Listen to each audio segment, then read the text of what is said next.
સુરતની અમરોલી પોલીસે MD drugs સાથે કિસમની ધરપકડ કરી છે। 13 લાખના ડ્રગ્સ સાથે પોલીસ આરોપીની ઝડપી પાડ્યો છે। આ અંગે મળતી માહિતી પ્રમાણે સુરત શહેરને ડ્રગ્સ મુક્ત બનાવવા માટે no drugs in Surat city અભિયાન ચલાવવામાં આવી રહ્યું છે।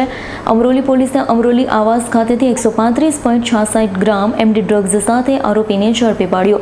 પોલીસે સરફરાઝ ઉર્ફે તોફિક ઇબ્રાહિમ પઠાણની ધરપકડ કરી છે।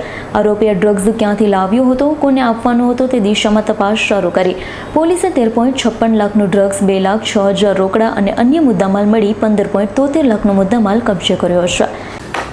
માન્ય ગૃહ રાજ્યમંત્રી શ્રી તથા પોલીસ કમિશનર શ્રી સુરત શહેર દ્વારા no drugs in Surat city અભિયાન અંતર્ગત કોસ્ટે વિસ્તારમાં એનડીપીએસની કોઈ પ્રવૃત્તિ ચાલતી હોય તો શોધી કાઢવા માટે સૂચના આપેલી હતી। જે અનુસંધાને અમરોલી પોલીસ સ્ટેશનના સેકન્ડ પીઆઈ શ્રી પટેલને કોસાડ આવાસમાં એમડી ડ્રગ્સ વેચતા હોવાની માહિતી મળેલી।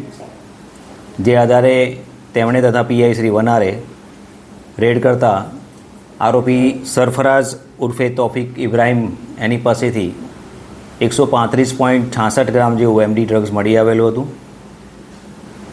જે એની પાસેથી કબજે લેવામાં આવેલી છે।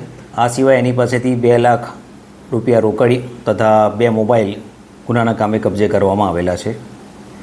આરોપી છે એ હાલમાં જે કેબલ ઓપરેટરનું કામ કરે છે અને કોસાડ આવાસમાં જે ચેનલનું કેબલિંગનું કામ હોય એ કામગીરી જુએ છે।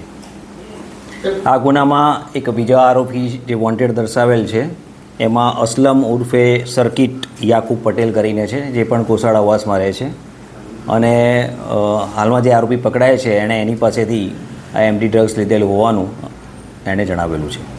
કેટલા સમયથી આ ધંધો કરતો હતો અને કયા કયા વિસ્તારમાં વેચતો હતો?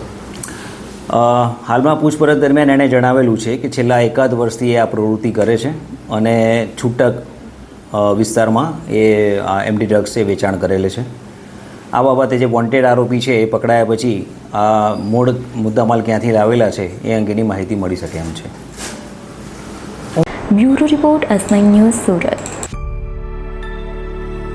અમારી તમામ માહિતીથી અપડેટ રહેવા માટે જોડાયેલા રહો S9 ન્યૂઝ સાથે।